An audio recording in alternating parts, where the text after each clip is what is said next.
Hi, everybody. Boy, I'm looking forward to this class. I have to say right off the top, you have learned how to homeschool, right? And you can learn to be the guidance counselor too. You have all of the tools that you need, and I'm going to teach you how today. In fact, the tools that you need to homeschool are like literally the exact same tools that you need to be the guidance counselor, and you really can help your child get into college or career or adult life and emerge with scholarships and become debt free as an adult.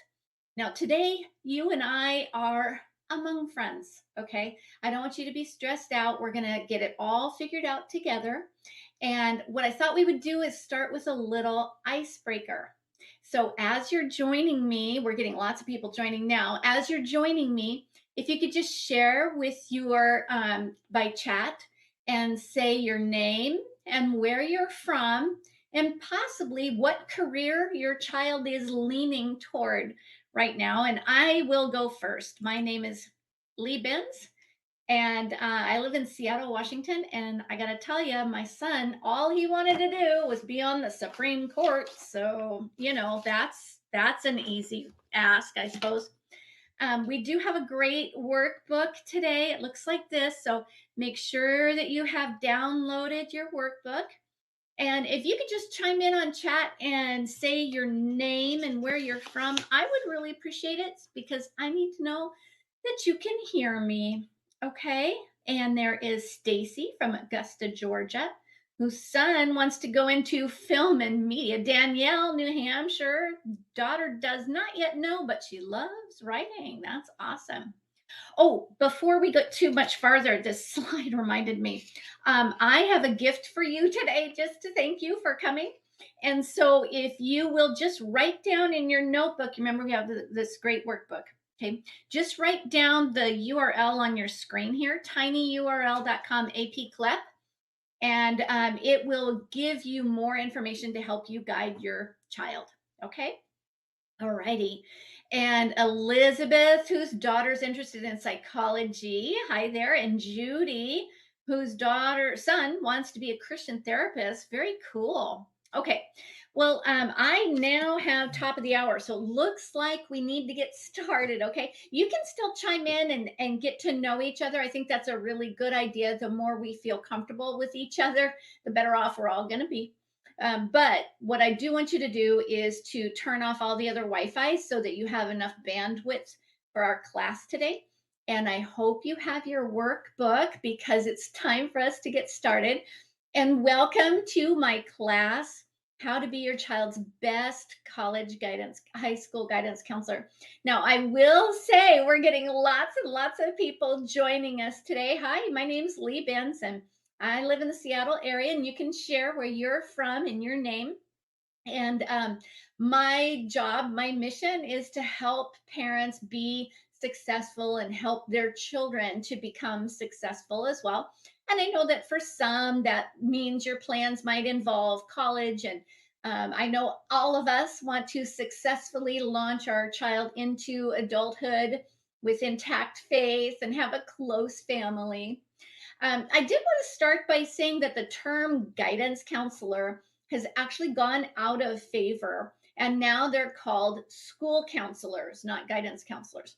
But since you are not a traditional brick and mortar school and you do provide guidance for your child, and parents do ask me, how do I become the guidance counselor?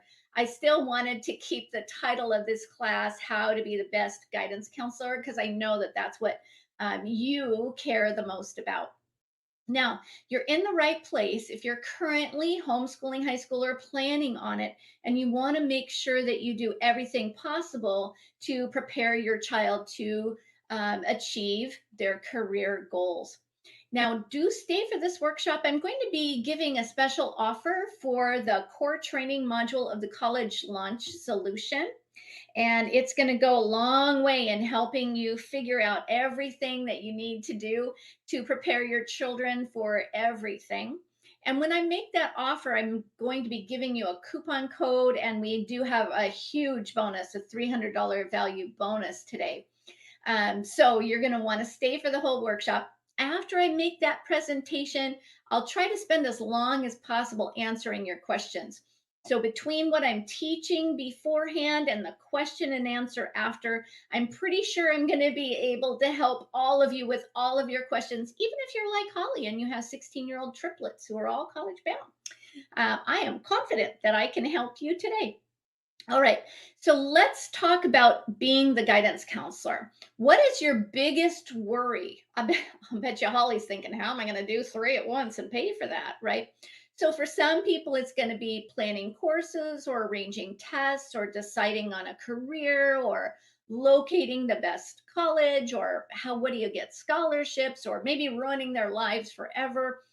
Everybody has their own concern. So if you could just type in and say what your concern is, I would really appreciate that because then I can make sure to answer your question and spend extra time, when I know that you have one particular concern, I can address that as we're going.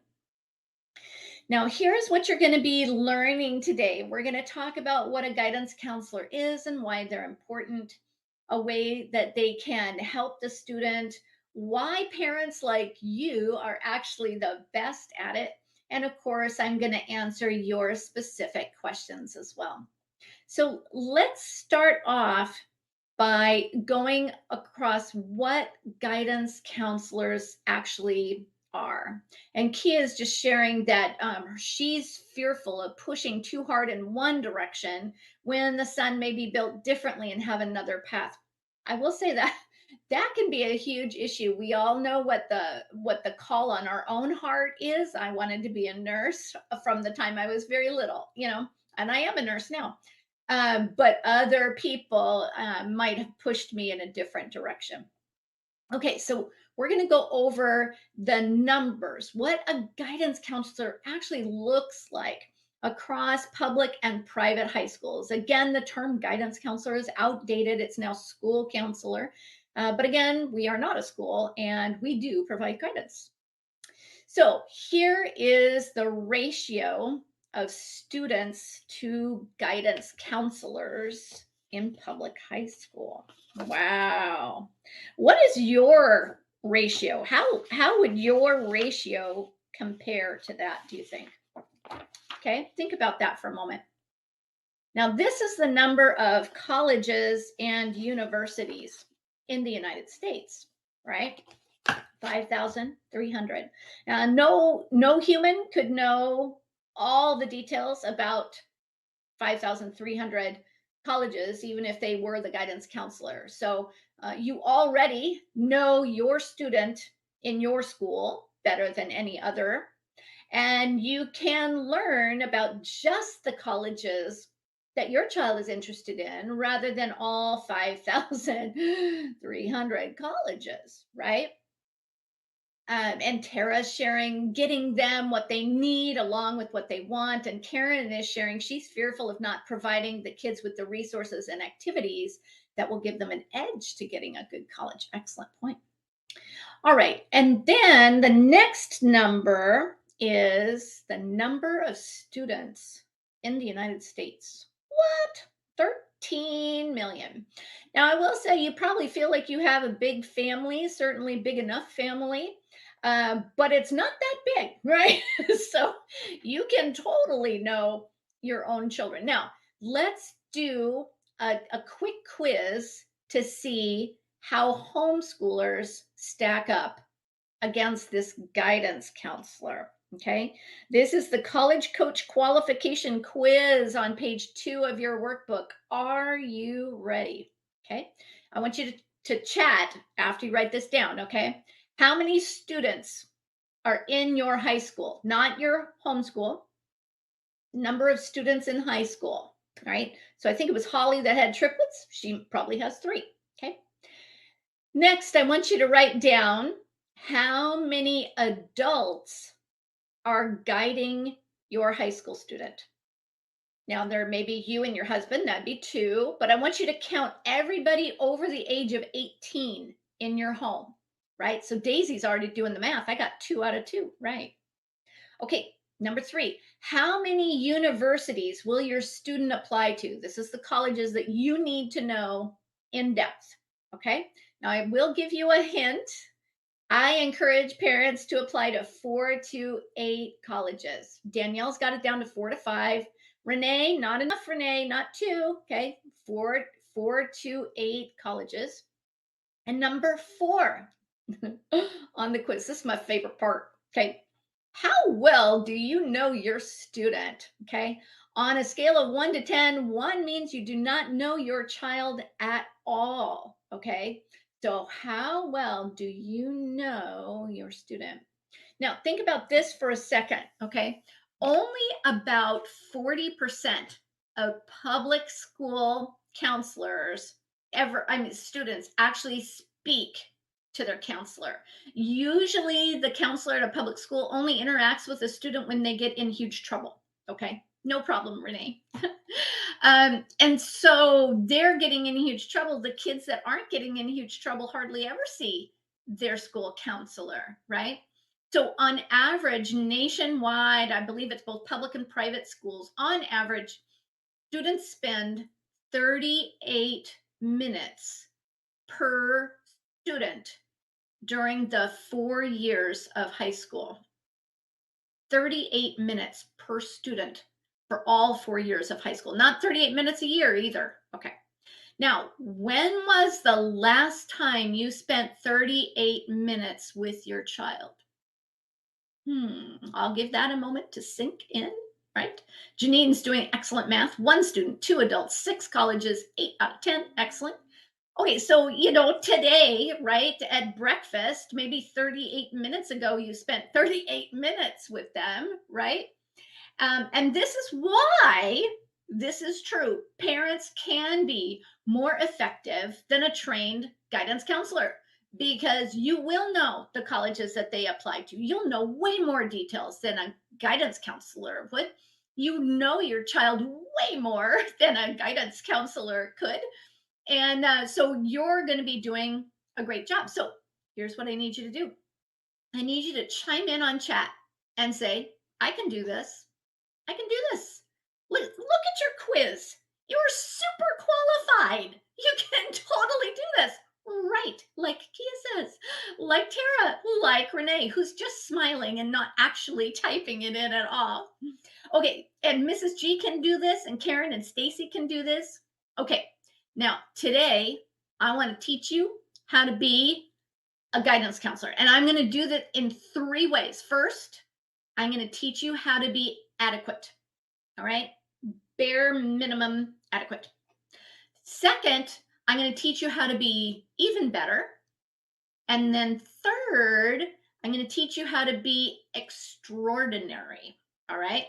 That's the plan for today. You will be extraordinary by the time we're done. So let's jump in and talk about how do you become adequate, right? Well, number 1, you plan courses. How many of you have been super stressed out planning your courses over the last couple of months? This is something that homeschoolers just do, right? They think about it, they buy the curriculum, they stress about it, they change their plan. Amen and amen, raising hands. Okay. So, only 84% of public school counselors advise on academic classes, but I know that you're already doing this, and it is one of the big keys to success. Um, by the way, just because most guidance counselors plan courses, that doesn't mean that they get it right. I was getting my hair done and I was listening to a conversation between 2 public school moms. And one mom said that her child had taken pre-algebra and failed it. And she went to speak to the school counselor who said, well, he needs to go into algebra 1. He just needs to. And she said, but he failed. He shouldn't. He should take it again. And the counselor was insistent. No, he needs to. And she's like, all right, you know more than me, says the mom. Never say that. And got all signed up. And then in the fall, her son kept coming home and saying, I'm so confused. I don't understand. I don't know what the symbol means. And she let it go on for 2 weeks, thinking, well, he's just getting his bearings straight. Well, She finally had to go in and speak to the guidance counselor, who said, well, that's not a problem. So let me go look at his schedule. All right. The school counselor accidentally signed up the child and put him in pre-calculus. I'm sorry, calculus instead of algebra. He went from failing pre-algebra into calculus. No wonder the kid felt in over their head, right? Now, what is the chance of you accidentally signing your child up for calculus before they took algebra? Zero, right? Renee, nada, nada. Okay, that's because we love our children and we actually care that they succeed and do well and get the right material. So let's talk about what is the right material. The right material is challenging, but not overwhelming. Okay, that is the right material. Now, what classes do you need? You need to have 4 years of English, 4 years of math, 3 to 4 years of social studies, and 3 years of science, including one lab. Now, I want you to know that all of those classes should be at their level. So you're not putting them into calculus when they're ready for algebra 1. You're giving them the math at their level. Now, those are the core classes, right? Let's go beyond the core. A complete high school plan will include 2, 3, or 4 years of foreign language, 2 years of PE, at least one fine art, and enough electives to fill up the rest. Okay. So you want to cover the core faithfully. Each year you do that. You don't miss a year. You don't miss, science, even though you're going to have an artist. You don't miss art just because you're going to have a STEM person. You cover everything. You don't want to miss like PE with your couch potato, for example. Okay. Now, the next thing you want to do is to arrange the tests. And that means two things. It's what test to take and how do you prepare for it. Okay. So why do you do that? Well, a lot of it is because many scholarships are automatic based on SAT or ACT scores. Automatic. So, do you want scholarships for college? Yeah, I sure did. Or would you be a person, and I've seen these, who would say, no, thank you, I can afford $50,000 per year, right? You don't need to pay $50,000 per year. That's a terrible buy. That's like paying twice the price on a car. All right. So some scholarships are automatic based on test scores. So what you want to do is arrange these college admission tests to get the best possible score so that they can get the best possible scholarships. Now, there are basically 3 different college admission tests. Number 1 is the SAT test. That includes reading, writing, math. It's accepted by all colleges. Number 2 is the ACT test, reading, writing, math, and science. That's different. It is also accepted by all colleges, 5,300 colleges. And then the CLT, but the CLT is only accepted by about 200 out of the 5,300 colleges. It's worth looking into. So you want to choose the best test for the student. So how do you do that? Well, the only way to actually choose the best test for your child is to give a sample to the student, because it doesn't matter that boys tend to do better on the SAT and girls tend to do better on the ACT, because your child could be that one exception, right? So instead, you want to give a sample of each at home where the scores don't matter and they're comfortable. And that way, you're choosing the best test for your child, not some statistic. Okay. It is not uncommon for a student to do significantly better on one test. I was working with a Gold Care Club member, and her son was in the 50th percentile in one of the tests, but in the 70th percentile in the other test. That's a huge difference. Raise their percentile score by 20%. Now, you don't want to take both of them because you don't want to stress out your child and overtest your child. That's a strategy that public schools use all the time, and it's kind of backfiring. So instead, we want to give them a sample test at home where the scores don't matter. Nothing negative can happen, just as an assessment to see which test is best for them. Now, the next thing you want to do is to make a plan for the subject test. Now, this is kind of a big topic. And let me just say for now, there's two subject tests that you can work with. One is the AP test, which can be taken with or without an AP course. And the other is CLEP test, which I like to call homeschooling college. These are both offered by the College Board, but there's a lot of information that a lot of people don't need to know right now to be the best guidance counselor. So I'm going to give you this book. Okay. So I want you to download your free book for coming today. It's called College Credit in High School. And you write down the tinyurl.com/AP CLEP. Okay. AP CLEP, Matt. I think that might be the incorrect URL. Anyway, so make sure that you write that down in your workbook and then you can download it after class. Okay. Now we need to move on. So let's figure out our college options. All right. How many colleges should a student apply to? And the answer is 4 to 8 colleges. So make sure you write that down. Now, what kind of colleges should they apply to? That's the bigger deal.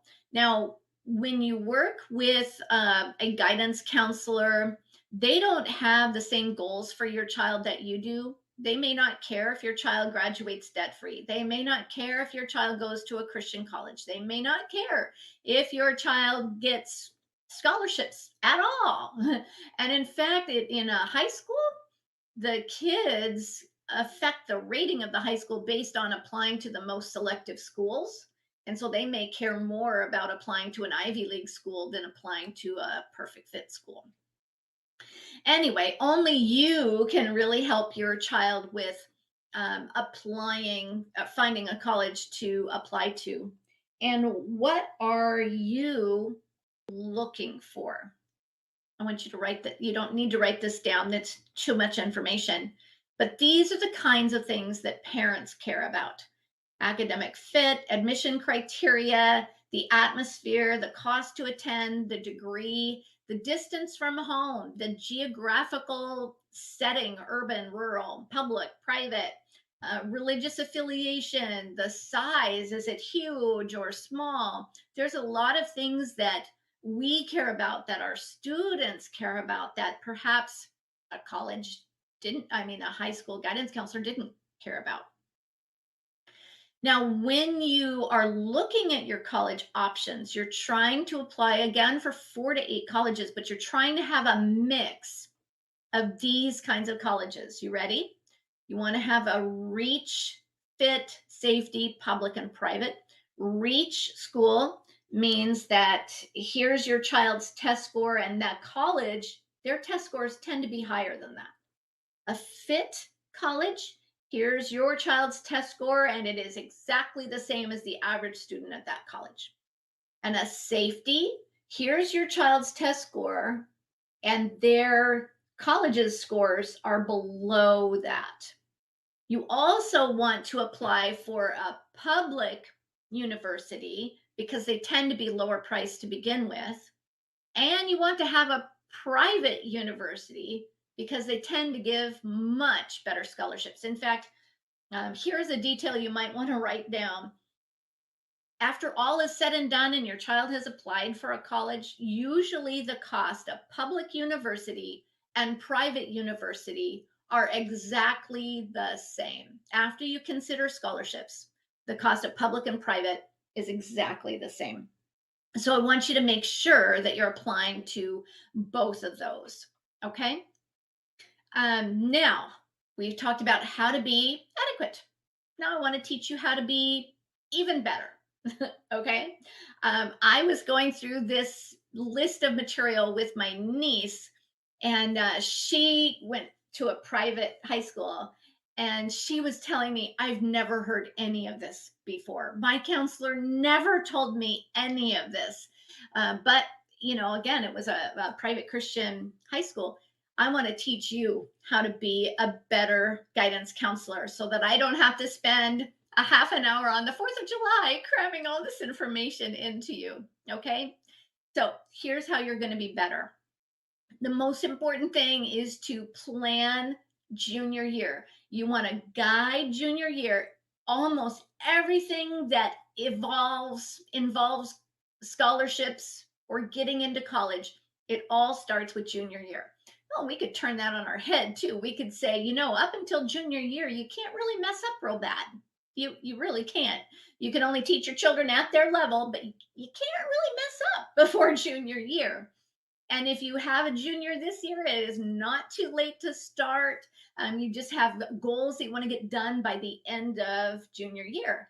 But junior year is the key to admission and scholarships. And the reason for that is by the end of junior year, you want to have already chosen your 4 to 8 colleges. And you don't just wiggle your nose and hope that that happens.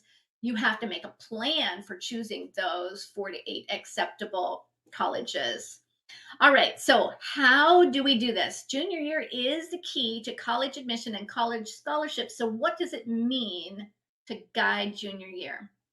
So, this is the approximate schedule for your junior year.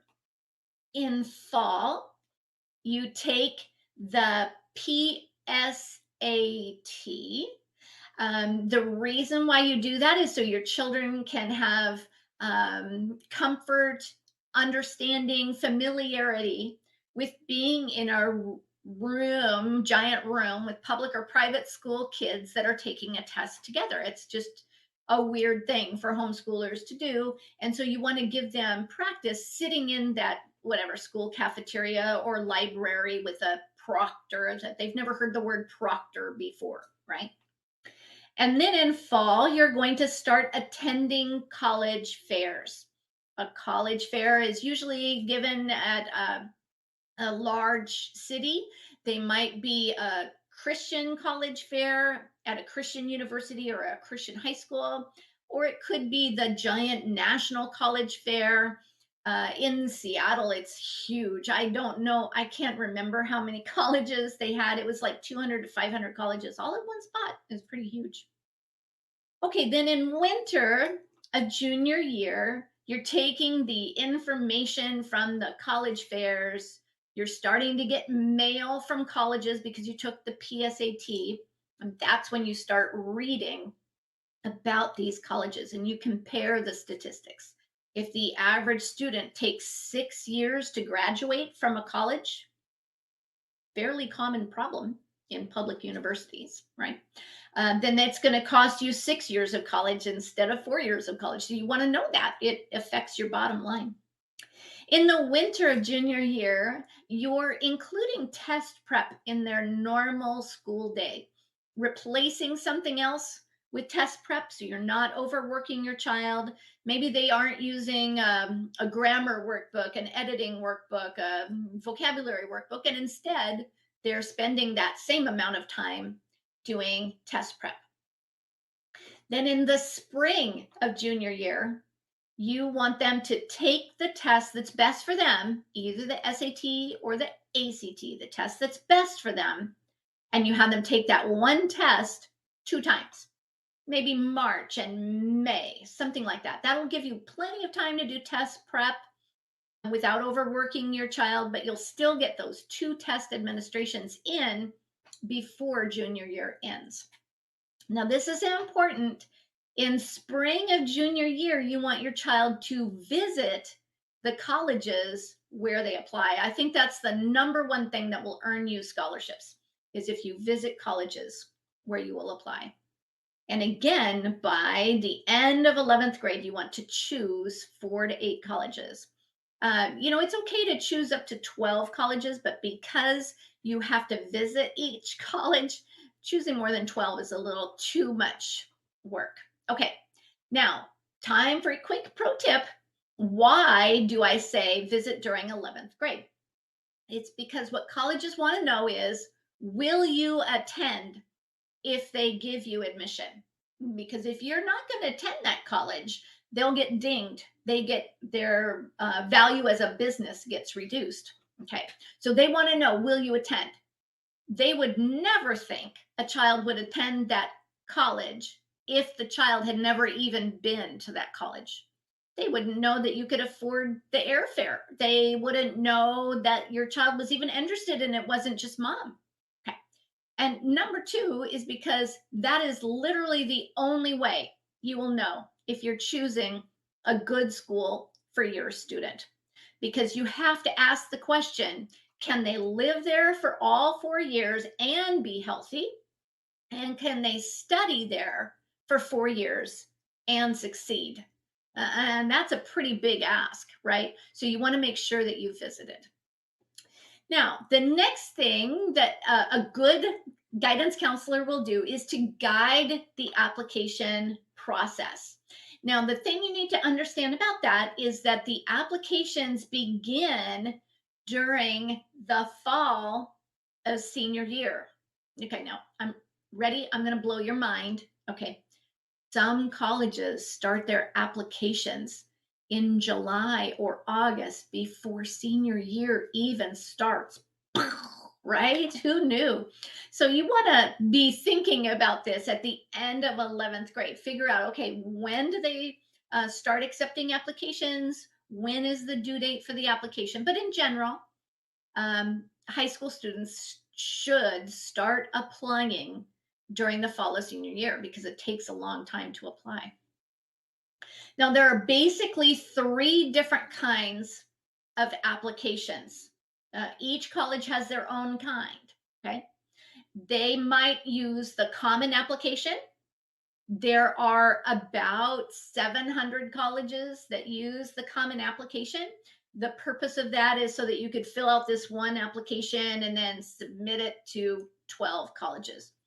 Well, that's not exactly true because each college has their own things they want added to the common app. So it's pretty unwieldy. The second kind is the coalition application. About 200 colleges use the coalition application. They said they started it because the Common App was too expensive and they didn't feel like it met the students' needs. But it's still an onerous process of filling out this application. The third kind of application is the individual college's own application process. It may be online, it could be on paper, it could be downloaded. Now, in my opinion, the college's own application is usually easiest to fill out by far, hands down. The Common App, the Coalition app, they're trying to be all things to all people.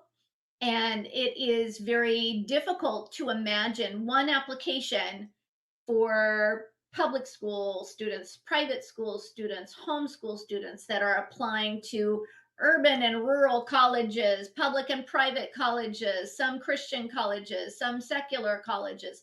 It's just really hard to have that one size fits all. And so it is a much, much bigger application when you use the Common App. Okay, so that's my pro tip. Use the college's own application whenever you can. It is easier for me, trust me. Okay, now as you're guiding the application process, I just want to show you what you might be seeing in the process. Do not write this down. Okay, I just want to give you a heads up. There are fees associated. It's about $50 to $100 per college that you have to pay in order to apply, much like you might pay to shop at Costco. Okay. When you visit, they may waive the fee. If you visit, they may let you apply for free. Number two is you have to send in your test scores. They are sent directly from the ACT company or the college board directly to the college. The next is the application form. These forms are multiple pages long and it takes a while to fill out. It's kind of like a job application, which is one of the reasons why completing the application process, even if you're not going to go to college, will help you be a better applicant when you apply to a job outside the home. Okay. The next thing is the application essays. Okay. Application essays that takes weeks to complete. The next is the financial information, and that is in the FAFSA. The FAFSA is where you submit your financial information. The next is recommendation letters. Those are sent from the recommender to the college directly. Listen, you should not see the letter before they send it to the colleges. If you see the letter, that letter has less value to the college. So you need to make sure you do not see the letter before they mail it in. The next is the academic records of your homeschool, and that includes transcripts, course descriptions, activity lists, reading lists, etc. And then finally, there might be some additional paperwork or an audition if you have an artist, or a portfolio if you have an artist, or an interview, especially for scholarships. Now, here's what you need to know about those things. They do kind of sound a little detail-ish, right? Most of that stuff would be handled by the parent, not by the guidance counselor. They don't really help you with that stuff. I would love to help you with that stuff, but a guidance counselor would not necessarily help you with that stuff. The other thing you need to know about those is that they each have inflexible deadlines. When they're due, they're due. If they're 5 minutes late, you're out of luck. You won't get it. You won't get scholarships. Okay. So it's a big deal. Now you'll notice, I'm sure, that part of the application process means preparing and submitting your homeschool records. And sometimes for the first time in your career, somebody needs to see your homeschool in the written word form, right? In black and white. And that is a little scary. So I need to ask the obvious question, yes or no. Everybody chime in on chat, yes or no. Are your records complete and ready to go? Okay, we got a no from Danielle, yes from Kia, yes from, oh, look at all those yeses. Oh, another no, I'm not going to name any names. Okay, good, good. Only because we did dual enrollment and had to apply. That's right. It always comes as a surprise, doesn't it? Okay, so your academic records, again, that includes your transcript and course descriptions, activity lists, and reading lists. And they need to be ready to go. They always seem to be requested urgently when unexpected. And that's why I want you to have it ready each and every time, because if they need it for dual enrollment, or to get the good student discount on car insurance, or to get into this special summer camp, I want you to be ready with all of those. Okay. So if you're just beginning ninth grade, like Christy, you don't need to worry about it until the end of ninth grade, but I want you to work on it every single year.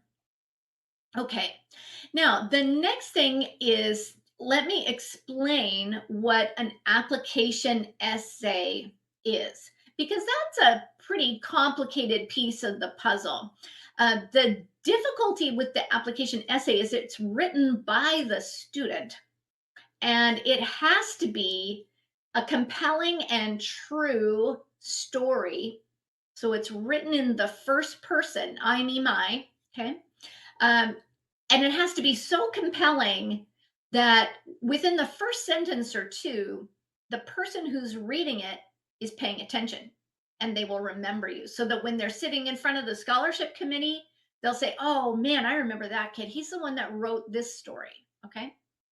Now, a great application essay will paint a picture of the student, and you want to have as many possibly different pictures of your student as you can. Now, great applications are also self reflective and personal. That answers the question, who are you? And are you a good fit for this college? They are technically perfect. And that answers the question, do you write well enough to come to our college? Are you smart enough to see this assignment, not freak out, actually write the essay and turn it in on time? And then finally, each essay is unique for each college.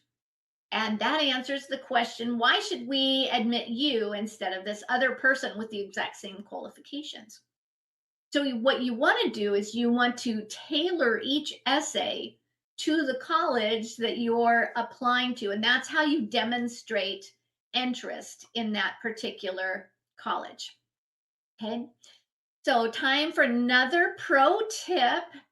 This is the most important tip about application essays. Okay.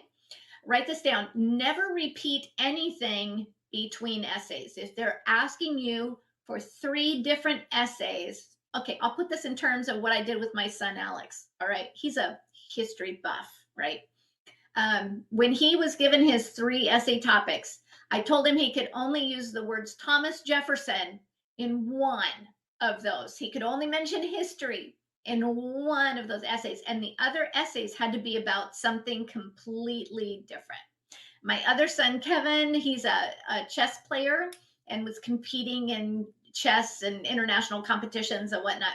We told him he was only allowed to use the word chess in one essay. Okay, so you don't repeat anything between essays. Once you've written the essay, then you can rewrite it so it's specific to each college, right? But you don't want to have one college receive 3 essays that are all about chess or all about art or all about economics, okay? Music lovers, for example, you would not have one essay about music. You would not have another essay about oboe, another one about orchestra, and another one about the piano. Okay, one on music and the other 2 on other things. Okay. Now, I wanted to talk about the letter of recommendation briefly.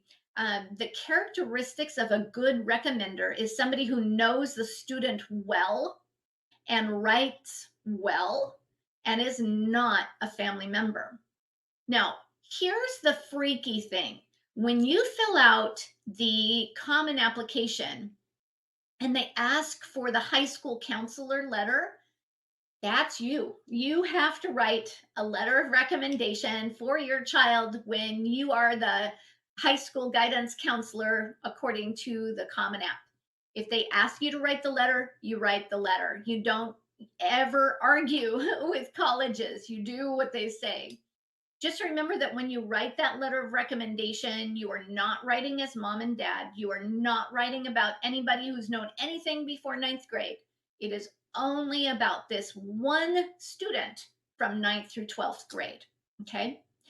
Now, again, as I mentioned before, the letter of recommendation goes directly to the college. It is the student who asks for the letter from the adult. So they might go to, I don't know, their dual enrollment teacher and professor and say, I'm applying for college. Would you be comfortable with sending a letter of recommendation? So they're requesting it. When the person says, yes, I'd be happy to write you a letter of recommendation, at that point, the student gives the recommender more information. Remember, we talked about how the guidance counselor at a school may not know the student at all, period. So when they write a letter of recommendation, they're pretty much just reading their course descriptions and their transcript, right? And mentioning whether or not they got into trouble. But a better way to get a letter of recommendation is to give the recommender more information. So as a homeschooler, you would give them your course descriptions, your reading list, your activity list, so that they can say, I know the child in the context of calculus at the dual enrollment, but I've had marvelous conversations with him about this or that or the other thing. Okay. Now, after the recommender sends the letter to the college and the student has confirmed that the letter was received, then they send a thank you to the recommender. Okay. Now, the next thing that a good counselor will do is to help the student make the final decision about what college they actually want to go to. And here's what you need to know about that. The national candidate reply date is May 1st. You have to make a decision by May 1st. But it is possible to make a decision much, much, much earlier than that. So you want to say yes or no when you're sure. Okay. And that's fine. So when you apply, as I'm suggesting, the first day of senior year and you're working it and you've completed all applications by, say, November 1st of senior year, you might find out by December where your child is going. You might have enough information to make that decision, yes or no decision at that time. Now, if you have a child that is not college bound, but they're doing this as a way to learn how to go through the job application process so that they can learn application forms and letters of recommendation and interview skills and all these things that children are learning when they go through the process of applying to college. Once you have applied to college, that's when you can pivot and have them start to pursue other career objectives and start applying to a job. You know, high school seniors, they can't really apply to a full-time job in September of senior year. They kind of have to wait until after Christmas, right? And this way you're getting all your practice done in the first half of the year so that they can put it during the second half of the year. They could pursue other career objectives if that was their ultimate plan. Okay. All right. Now we finished another section. We talked about how to be adequate. You got that hands down. Everybody plans courses, right? Then we talked through how to be good. And some of that might have been new. But right now, I want to teach you how to be exceptional, how to be the very best guidance counselor. Now, I will say you have mad homeschooling skills already. And that's what makes all the difference. Again, as I mentioned at the very, very beginning, the tools that you need to be exceptional as the guidance counselor are the same tools that you need to be exceptional as a homeschool parent. Okay. Now let's start by talking about what it means to be exceptional. It means that you are the project manager. Okay. So what you want to do as the exceptional guidance counselor that you are is to become the project manager. Now, my son, my husband, sorry, my husband used to be a project manager at Boeing before the planes fell out of the sky. Okay. And he was excellent at his job. But the project manager at Boeing does not actually build the planes, right? They make sure that the plane is built and built well, but they don't actually build the plane. The same thing is true for you as the project manager of college application. You are not completing the application for them. You are not writing the essay. You're making sure that it is done and done well and done in a timely way.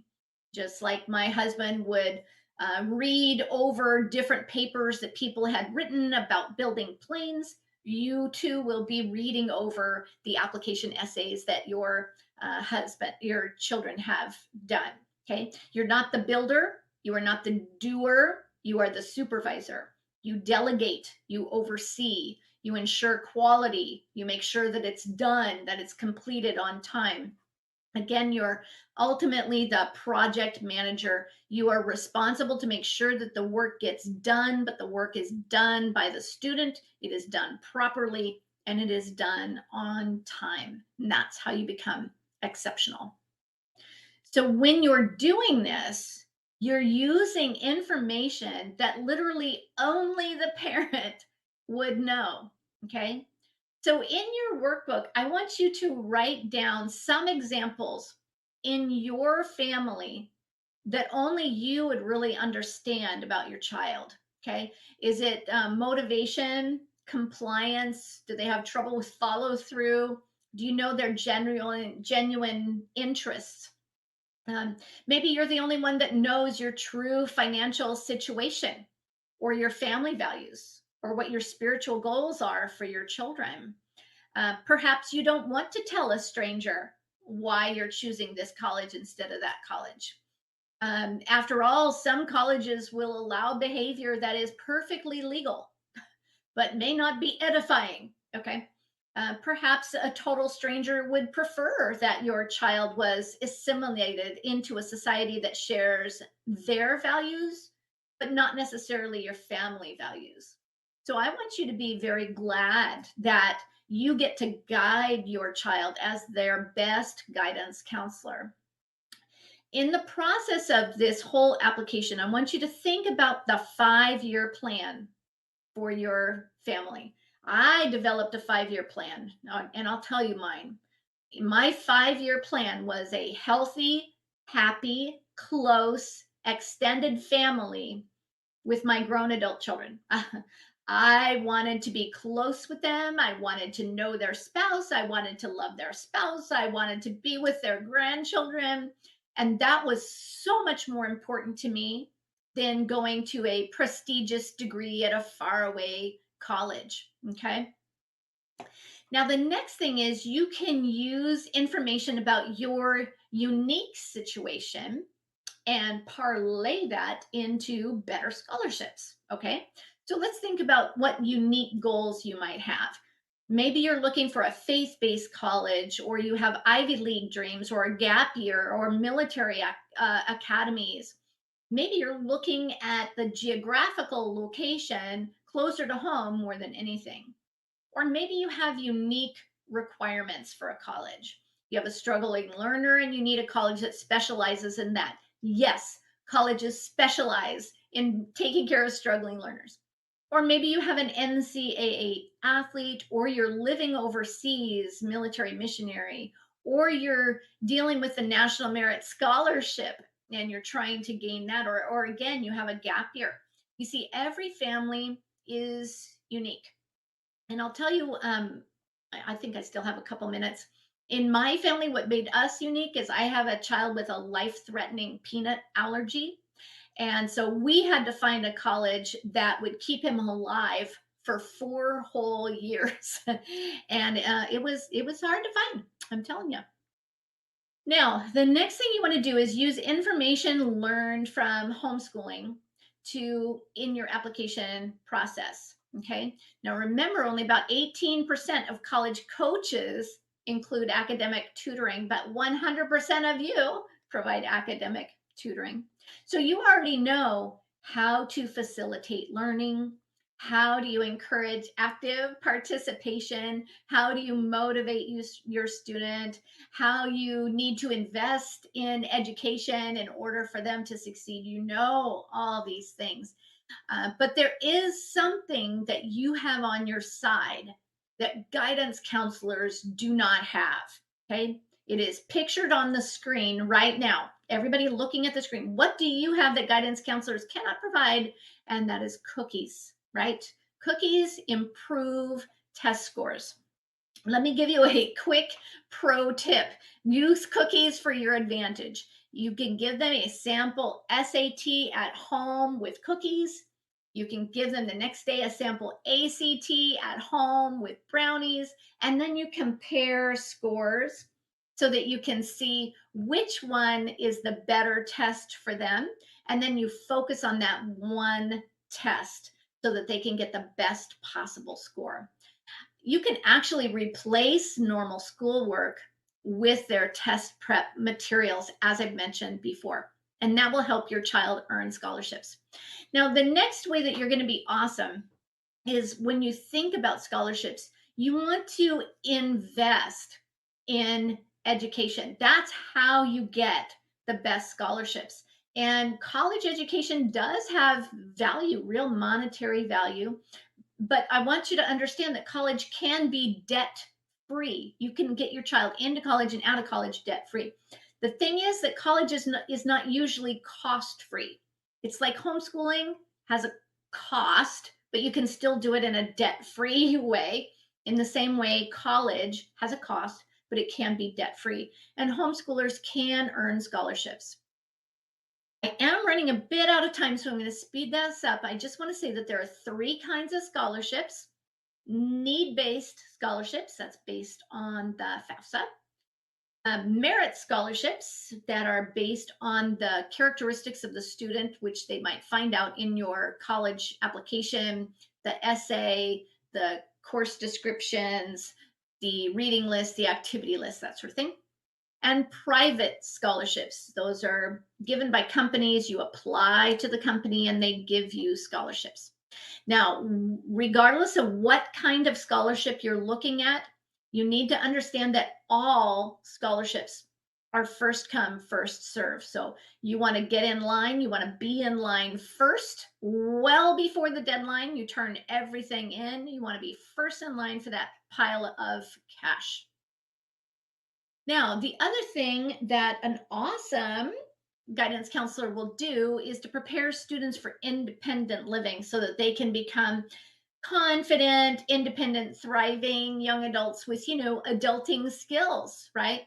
So how do you teach adult skills? Okay. Basically, there's four things you do in order. First, you discuss it. Let's say we're talking about cleaning the toilets. Okay. First, you discuss it. Here's what we do. Here's how we do it. And then you demonstrate. Let me show you how it's done. And then they practice it. You show me how it's done. And then they perfect that skill by doing it over and over again. And you won't have to do it again until they leave home for college, right? Now, the next thing an excellent guidance counselor will do is to provide career guidance. Now, what that really means is that you're maintaining a resume. Career guidance is best done through delight-directed learning more than anything. Having a child take a test is, generally speaking, a terrible way to choose a career, and having them practice different career skills is a much easier way for them to learn what they want to do. Anyway, their information can be put on a resume. And then you help them make good decisions together. As you're looking at the college or career, you're looking at, okay, what's a good fit? What meets their career goals? And what is their out-of-pocket cost? A college or technical training might meet the career goals, but if it's too expensive, they might want to take a gap year and earn money first, whatever.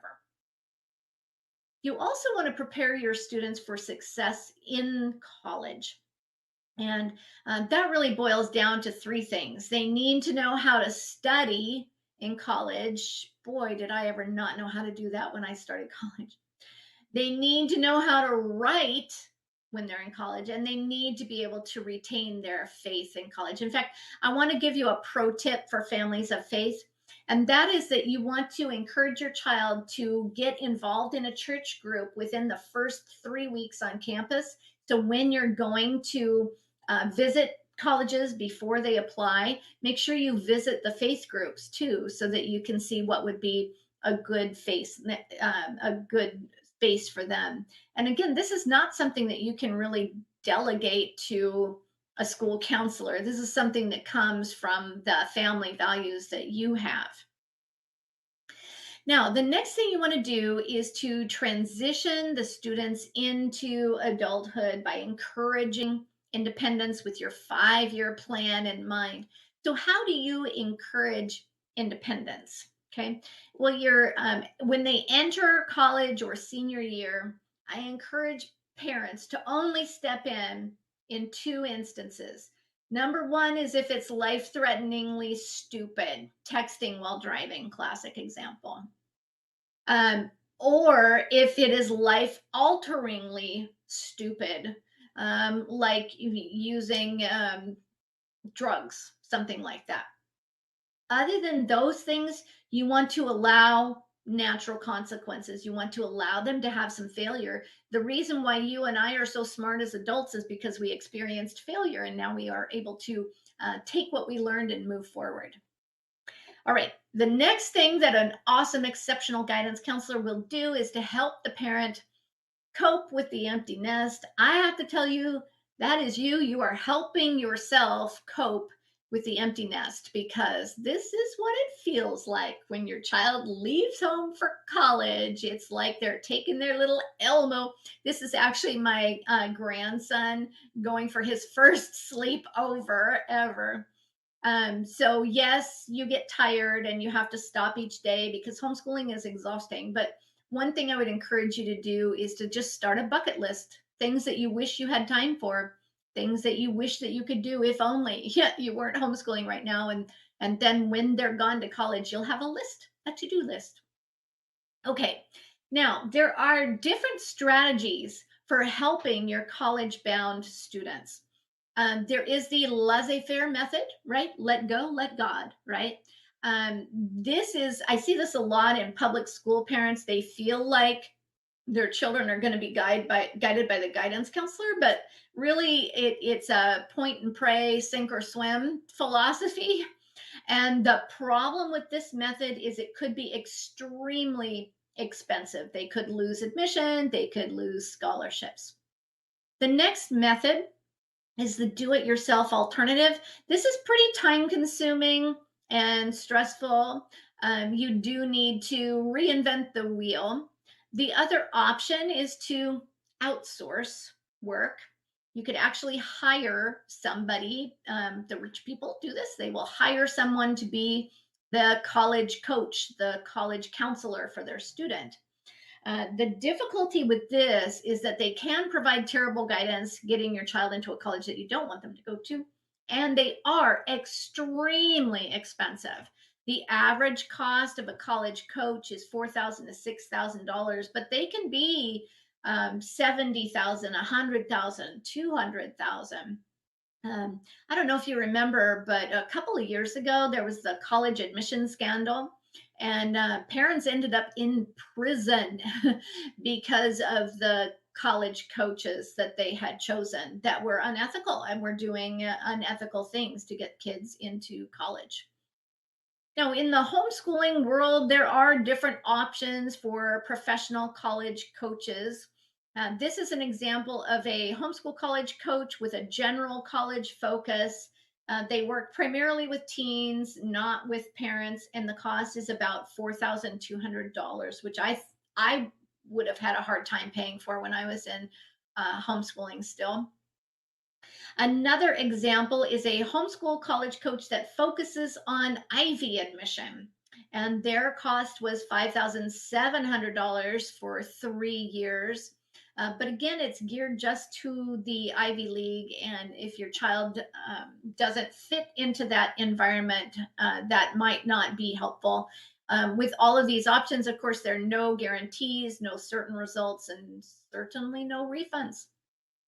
The other option is that you can embrace the guidance counselor role. This is what we've been talking about today. You are perfectly qualified.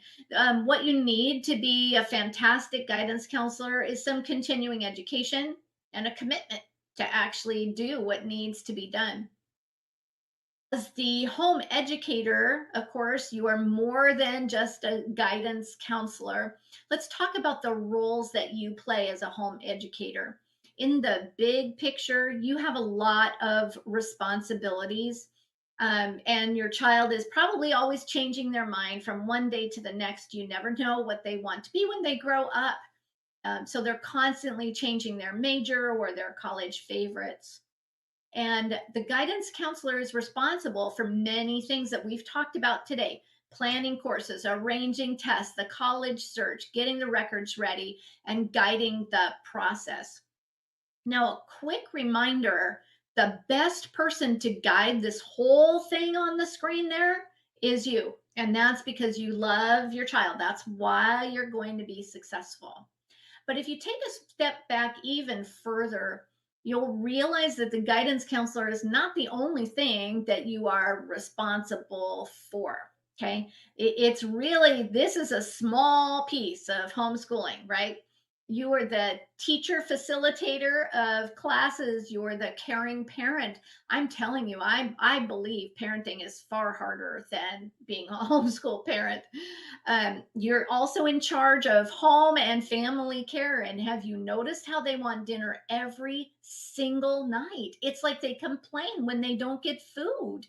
And then, of course, there's the primary responsibility, character training and discipline, and those things are hard. I think of all of this on your screen. I think it's the character training and discipline that for me was the most difficult part. So, what is missing? What do you need? Well, you need knowledge so that you understand what needs to be done. You need encouragement so somebody will actually get you going in the right direction. You need accountability so that somebody will say, this is what you need to do now. And if you haven't done it, you're probably late. And then you need to make an investment in education because homeschooling is an investment of time and of money, but getting into college is an investment as well. This investment is important, especially for homeschool parents. Your solution is the college launch solution. I would love to have you join me inside the college launch solution, and I will teach you how to guide the process, guide your teen to do their part. I will be your encourager, your best friend, helping you coach them along the way. The college launch solution includes a teen module so that I will be the teacher showing them what needs to be done. And you won't be doing it alone because you will have me. And you don't have to spend many thousands of dollars to get it done, just to get the information that you need. Now, I hope that you have enjoyed this content today. I'm going to spend 5 minutes just telling you what the college launch solution is all about, but I would love to know what is the biggest tip that you got today. Okay. Because if you share that with other people, they might be, oh, I forgot that one. I better write that down. Okay. So now is the time for you to hear about the college lunch solution because I want you to move boldly and confidently forward. You are ready for the college launch solution, the core training module, because you are eager for help. You are here today. You are willing to learn. I know that because you are here today. You are motivated to invest your time. I know that because you are here today. Like TD says, I'm way more equipped than I thought. And you are ready right now for the core training module of the college launch solution. It includes 10 hours of training with 4 hours specifically for the teenagers. This is where I taught a recorded workshop just to teenagers so that I can explain it to them using teenage words that will make sense to them so that they'll know what they're doing as well as teaching you what to do. It's hard for them to learn how to sell themselves in their application essays, etc. It also includes complete college preparation for the calendars, what do you do when, and it provides continuing encouraging support. So what the core training module actually provides is the knowledge you need, the encouragement you crave, the accountability that requires to get it done, all with an affordable investment. Now, it includes group coaching. Group coaching is included free for 1 month. So let me tell you what group coaching includes. Again, it's free for 1 month and then it will be $27 a month, but you can cancel at any time, even the day you buy the college launch solution. But I want you to know how you can get more encouragement, and that's what the group coaching is about. The group coaching includes a monthly accountability email. You will get an email a month that tells you exactly what to do. There's a section for 9th grade, 10th grade, 11th grade, 12th grade, so you can use it with all of your older kids. It is filled with encouragement. It gives a monthly assignment to the adult, a monthly assignment to the teenager. It gives you a money saving tip for each day because I was a thrifty parent and I love to pass that information on to others. So the first piece of that group coaching is the accountability email. The next piece is a private Facebook group. You get membership into the Insiders Club where you can ask me questions. And if I'm sitting in front of the TV in the evening and I see a question come in, I can usually pop something out really quickly. And if I'm not there, my staff or other parents like you will chime in and say, oh, here's what I did. Okay. The next thing that it includes is the Silver Training Club. It is the easiest way to get proven answers to the challenges that you face. It has 5 classes each month that are delivered to you when you need it in a way that will fit your learning style. The Silver Training Club allows you to learn independently with enough encouragement so that you know that you aren't alone and that other parents have experienced what you've gone through. So I want you to be prepared like Jamie. And all that is required is for you to plan ahead. She purchased what she needed and she knows exactly what she is doing. She knows what she's doing with test prep, with college tours, and you can be that confident too. You know, that commercial, I want you to be like Jamie. Okay. So, how do you do that? What are your options? Remember that with the college launch solution core training module, it is a money back guarantee. You have 30 days. And if you don't like it, you can ask for your money back. Because this is a digital product and I don't mail anything to you, there is no return fee. There's no restocking, there's no damage, there's no shipping to pay. It's a money back, no questions asked. Now, the module of the core training has a value of $414 for the overall value of what is included there. But your investment in that one module is only $67 because I have a coupon code for you today. I want you to write down the coupon code BEST20, BEST 20. Now that's all capital letters, okay? Best 20 for your coupon. You'll get $20 off and it will only be $67. And remember that 30-day money back guarantee. That's super manageable. That is a reasonable investment for you to make. Let me show you how to be sure you get that $20 coupon though, because sometimes people miss it. It's on the billing page after you put in your credit card and your billing information. It's right here where you write down best 20, but the price won't change until you hit the apply button. Okay, so when you're on this page, I want you to look at the apply button, and if it says the price you want to pay, that is when you add the complete my purchase. Now, listen, if you do have a college bound student and you don't have your transcripts and course descriptions done, I want you to look carefully at the bottom of this page. You can add record keeping help by adding the comprehensive record solution to your order for $67. That is $80 off the regular price. That is less than half the usual price. This is the only time you'll ever see the comprehensive record solution for this price. But once you've left this page, it's gone forever. Okay. So if you do not have your transcript and records done, I encourage you to click this and add that to your order. Once you've made a decision about that, you click to agree the terms and conditions required by law, and then you complete your purchase. Once you've completed your purchase, I have one additional resource that you can add. You can add more help by getting the Finding a College module. Remember, we talked about how junior year is pivotal. This one talks you through junior year. It teaches you how do you plan it, how do you ace the test, how do you find a college, how do you handle special situations. And again, this module will also be $20 off when you add it to your order. Okay. So hopefully you'll be able to join me inside the college lunch solution with at least more than one module. And I wanted to give you a fast mover bonus today.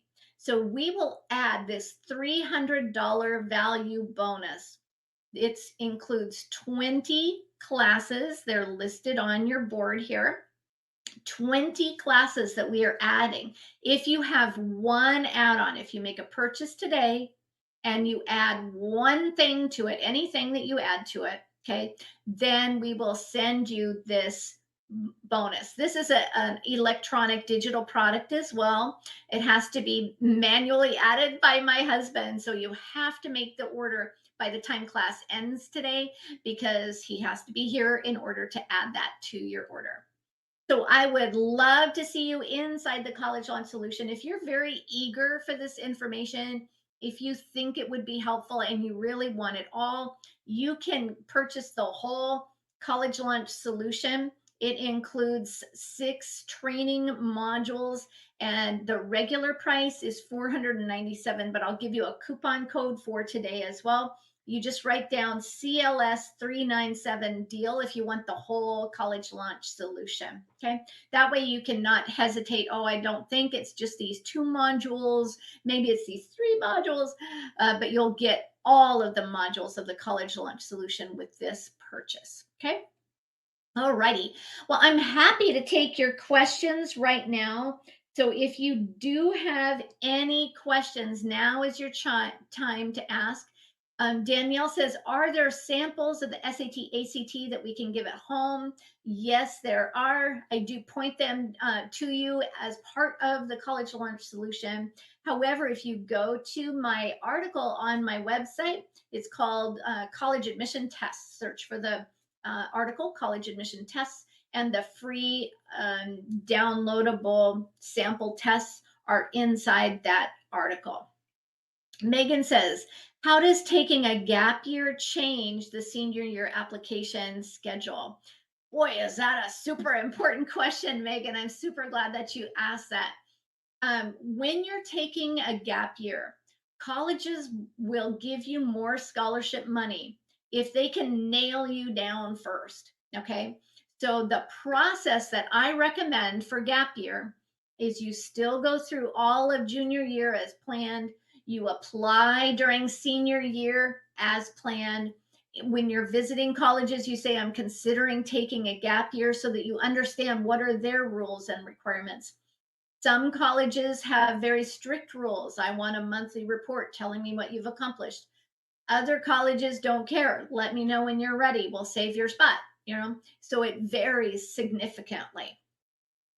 So with a gap year, it's best if you're applying during senior year so that they can give you scholarships, they can hang on to your scholarships, and they will save it for you so that when you're ready to apply, they will give it to you.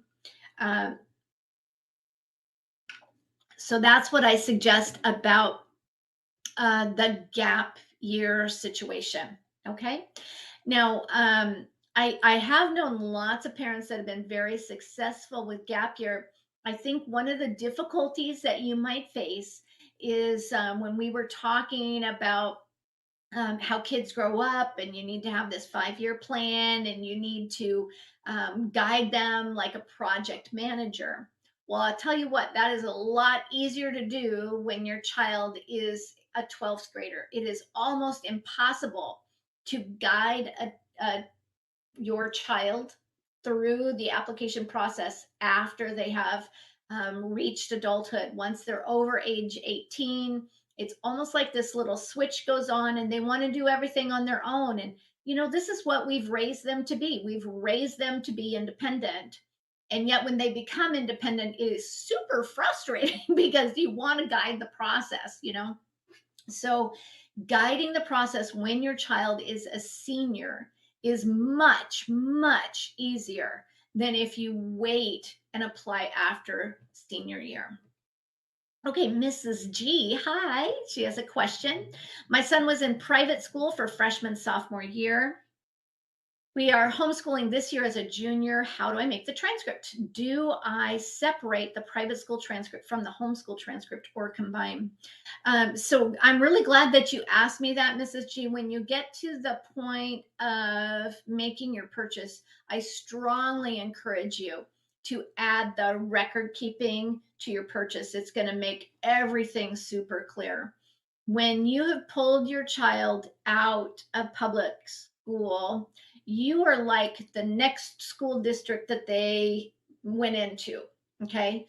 And so when you're making your school's transcript, it includes all of the classes that they previously took from this other school district. Okay. You become the clearinghouse of all educational experiences. You can't retroactively say, and here's the homeschool classes I did when they were in public school.